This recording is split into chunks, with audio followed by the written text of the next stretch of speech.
So how is everyone? I hope you're all well, you beautiful, beautiful people. Now I'm going to get straight into the meat and potatoes because, look, there's been a lot that has come out over the last few days, what with Dave coming out, and this is video 2 of 2 today. So if this is the first one you've seen, you missed the one earlier where I went over, there's about 40 questions that were specifically asked to Dave and he answered them. Some he answered quite definitively, some he skirted around.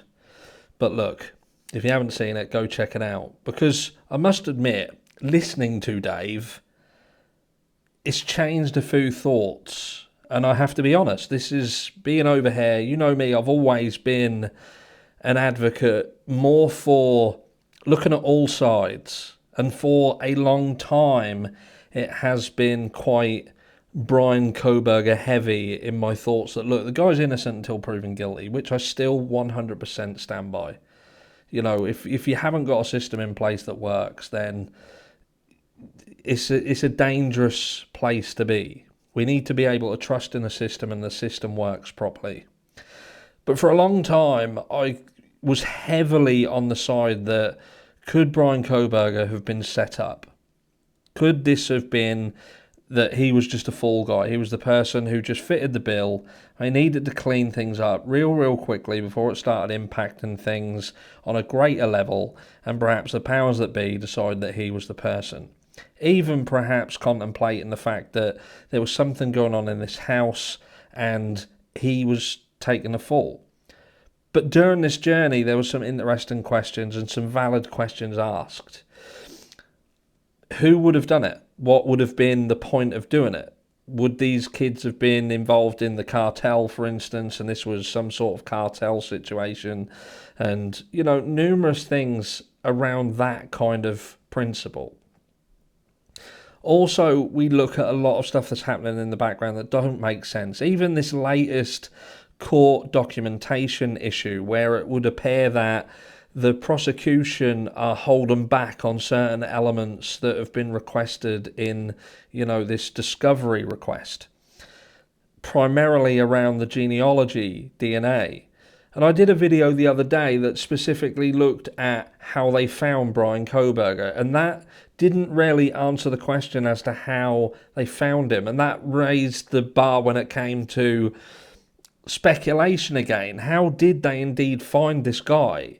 It doesn't completely make sense how they went from having no suspect to having this suspect, and that convoluted way in which he was seemingly found, using a system that is in its infancy, and how much could that be trusted. I've also spoken to multiple people who work and study in the field of DNA, and it's almost like it's a given that this is a very, very, how can I say, volatile area where things can go wrong.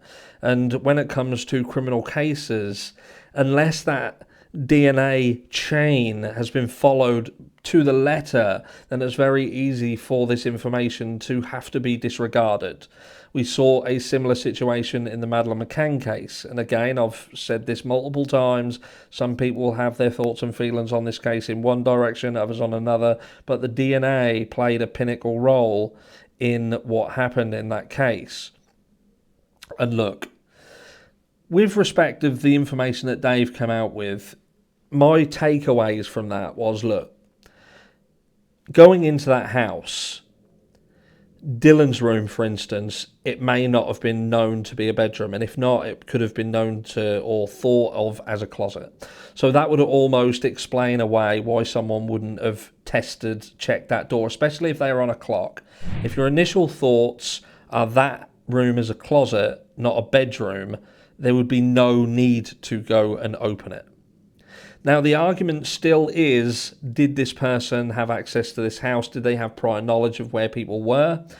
And I still feel that that is a possibility. It is a possibility that the person who did this is someone who had been in this property before. Other people have quite rightfully stated that you can look on sites like Zoopla and find out exactly what this property looks like inside. You can get the layout, and if this was a premeditated attack, then part of that premeditation would have been to have done your homework on that property and to perhaps look at how to do this crime. And perhaps they did enter this property in the most sensible manner, in terms of, did they go into the property and go to the very top floor because it was the furthest away from the bottom floor, do the crime, but then sadly they roused the people underneath that led to a confrontation on the floor underneath, and then we saw 2 additional people slain. Maybe the original plan was never to do this. But the why has always been something that has been a huge question. And narcotics has always been something that has floated around. But the more I contemplate this and the more I listen to the likes of Dave, and I know some people are going to say, look, and I thought this initially as well, he seemed to skirt around it. And then I thought, why would you not skirt around it? Why would you throw everybody under the bus unless it was absolutely necessary? And if you was a sort of person who knew that certain things were happening, why would you have not gone to law enforcement? So perhaps it's just that Dave didn't really know anything law enforcement worthy. This is just something that just happened as part and parcel of this area. There's no kind of connection to cartels or the like. This is just typical students being students, and houses that have narcotics from a recreational perspective. And there was never going to be a situation where there would be an amount of narcotics that would be worth someone going in there and robbing this place.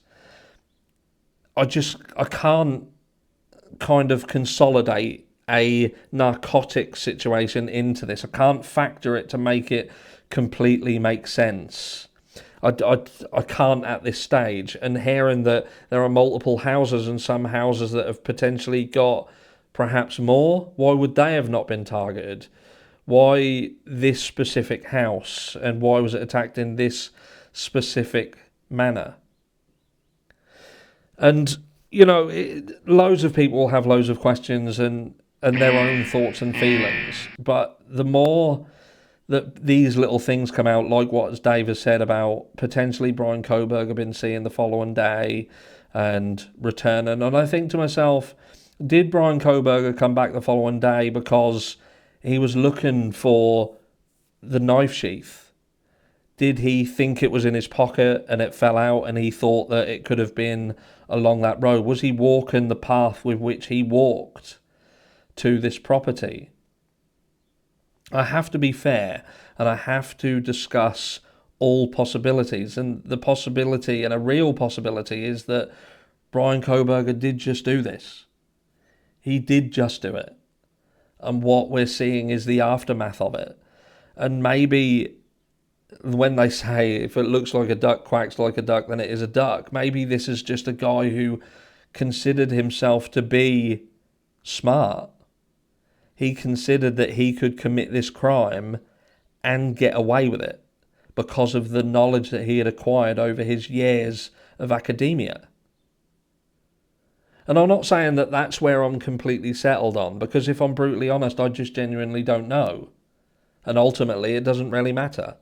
All we can do is speculate and discuss the different caveats and nuances of this case. And some of those will take us down the route that Brian Koberger was indeed framed, and this is a setup, and he didn't do it, and look at the time with which it took place and think, could someone really have done that? But we also have to understand that this could just be a monster. Monsters do exist, they have existed in the past, and we've seen them, and we've seen the shocking things that these people can do.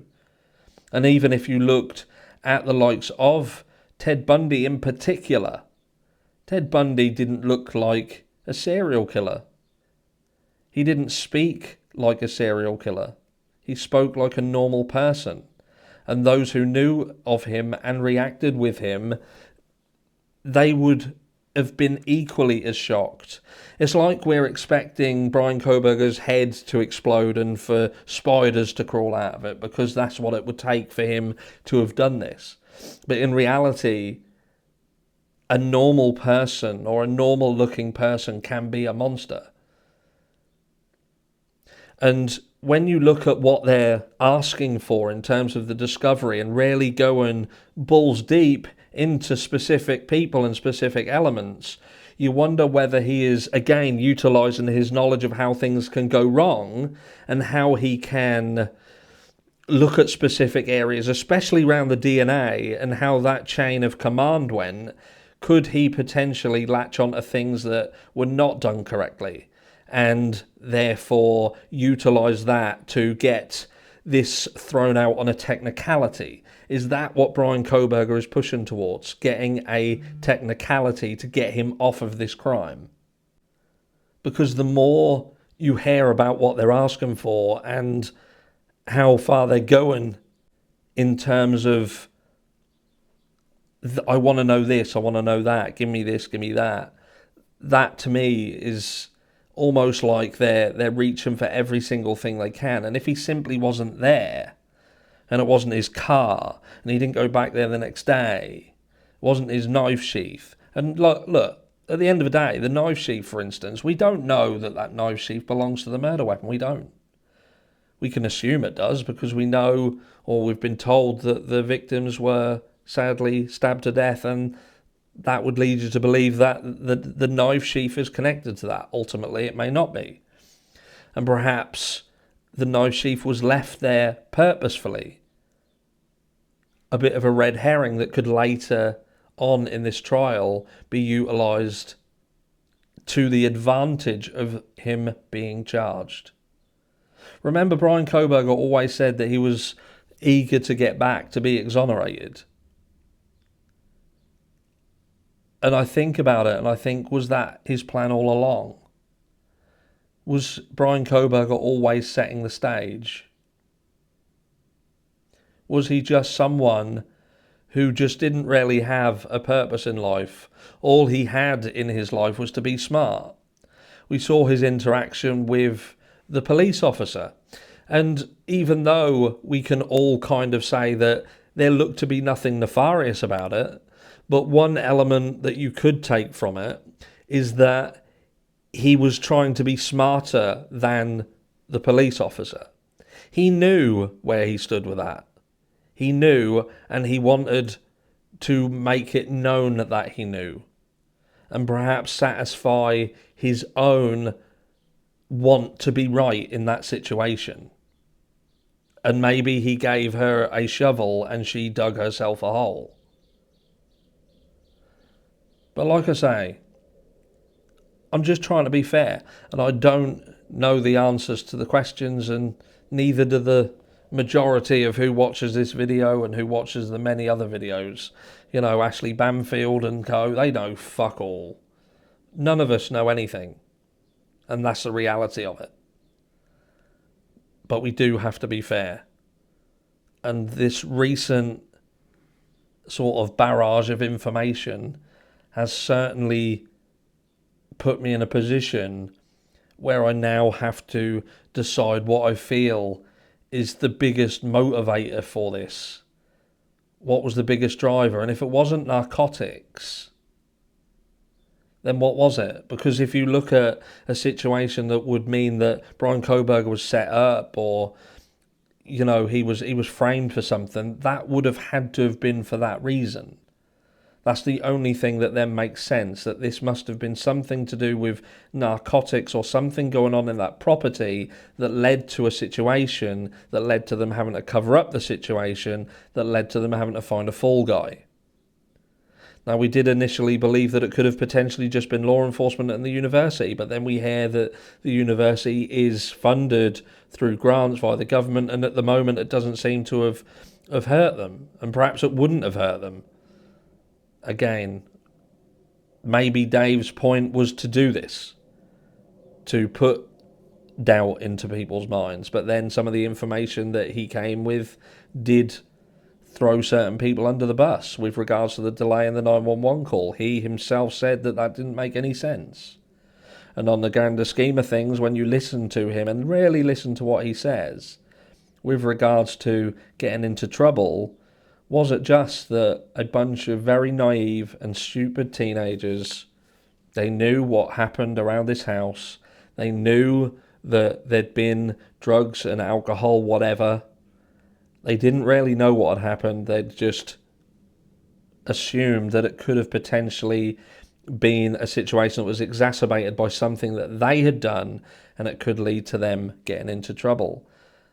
And they went to the people who they knew would not be able to get them into trouble, and could have perhaps offered them as advice as to what they would do in a similar situation.